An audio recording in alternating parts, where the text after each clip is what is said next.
Alright, yeah, guys, good day, man. It's Double H here. Have hope, for this Talk Smack podcast here.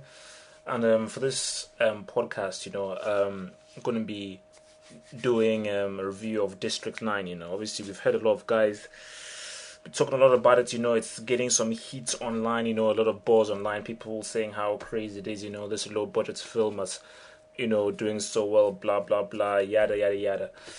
Let me just start off by saying my views on I mean my views going into this film is that this film apparently is set during apartheid, during the 80s, and I mean I already have issues obviously with that and what our apartheid was and how disgusting it was, these people coming in to someone else's country and basically having no-go areas for the people who are actually from that country, i.e., whites only zones where the blacks, the actual South Africans, couldn't go. Dutch coming in and claiming the country. So there's all that stuff in there. So obviously, morally, I'm fully against this film. And obviously we have the main guy, Wickers van der Meeuw, who's obviously like some Dutch guy who is the main character in a movie that's actually set in South Africa, But I'll go into a lot of the issues that I had with the film, racially, obviously, and with the stereotypes that were used.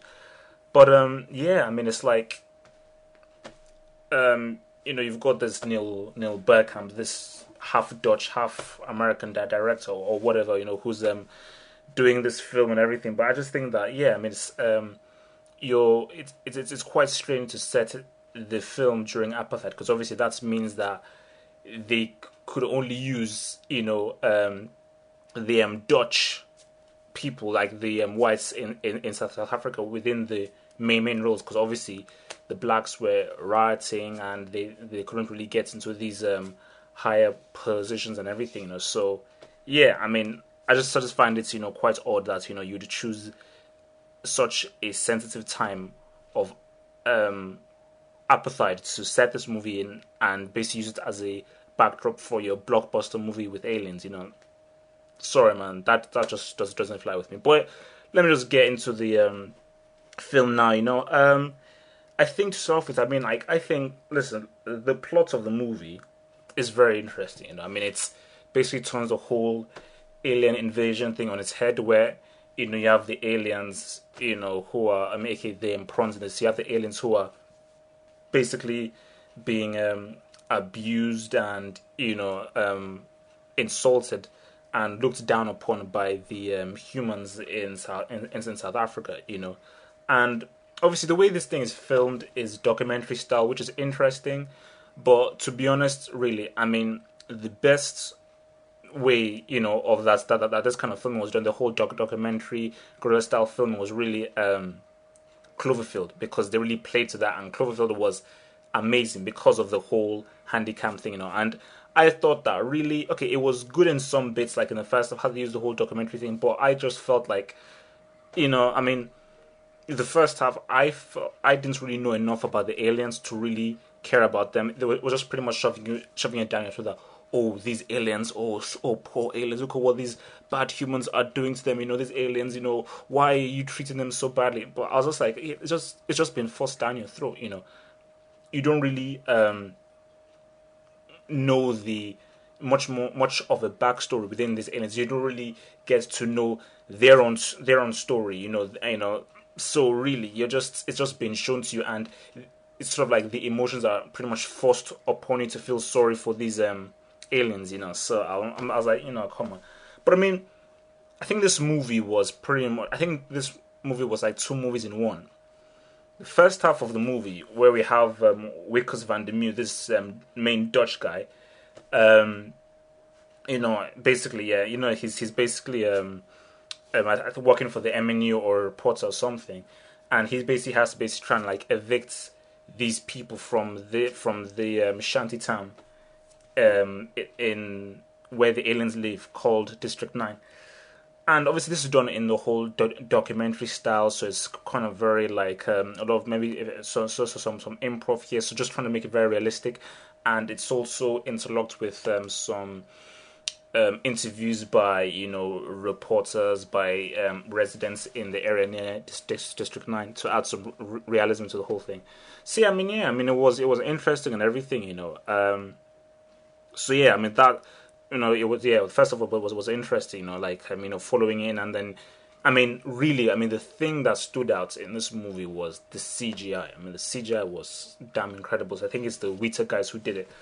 I mean yeah, I mean the CGI was like wow, man. I mean that's like the expressions on the faces of the aliens, the way they moved, they talked, and their whole movements, like the CGI was the best thing about this film. Like it was easily the standout thing of the film. It was better than everything else. So yeah,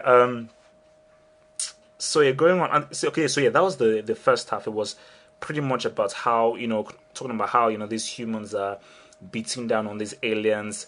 Maybe an analogy for racism and like how we deal with other species. So kind of very socialistic and all that stuff. And then when obviously I'm sorry, I mean there are spoilers here, so hopefully you'd have seen this film. But yeah, then when the Wickers van der Mew gets what was it called? When he gets basically he gets some fluid in his eye, and he basically starts to turn into an alien. And when he turns into an alien, he grows his arm and everything like that, and then people start to experiment on him, and then he basically like runs away from the whole experimentation.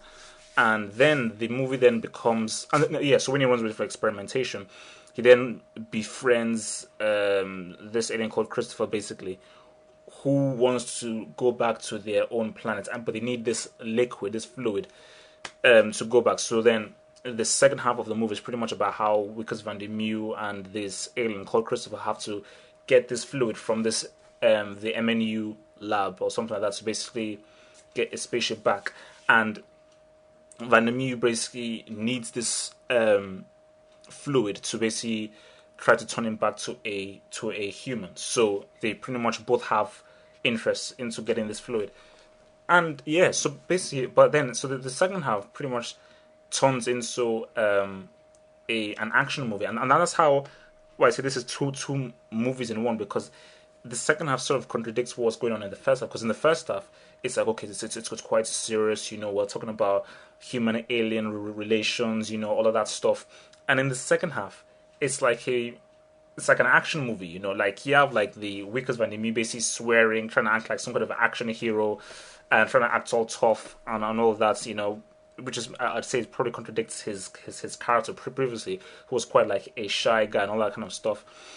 And yeah, and then yeah, at one point Van der Mew has like this kind of robot or something. I mean, maybe Neil Bergkamp was trying to show why he should do a Halo, because like it just turned into like kind of like an advert for what Halo could be, because he was wearing this robot suit and shooting stuff, and it was like Bad Boys, like it was like Bad Boys 3, in South Africa, and I was like, okay, yeah, the stuff, it looks good and everything, that's pretty entertaining, but what kind of movie am I watching? What should I take from this? Should I take that, oh, this is quite a conscious movie about human and aliens, or is this just another action movie which you watch and you forget about once you leave the cinema? So that was the main thing I had. So yeah, I mean, but yeah, I mean, I see. I think that it was a bad idea doing that, because I mean, the movie's lopsided and it's pretty much confused, because I just do not know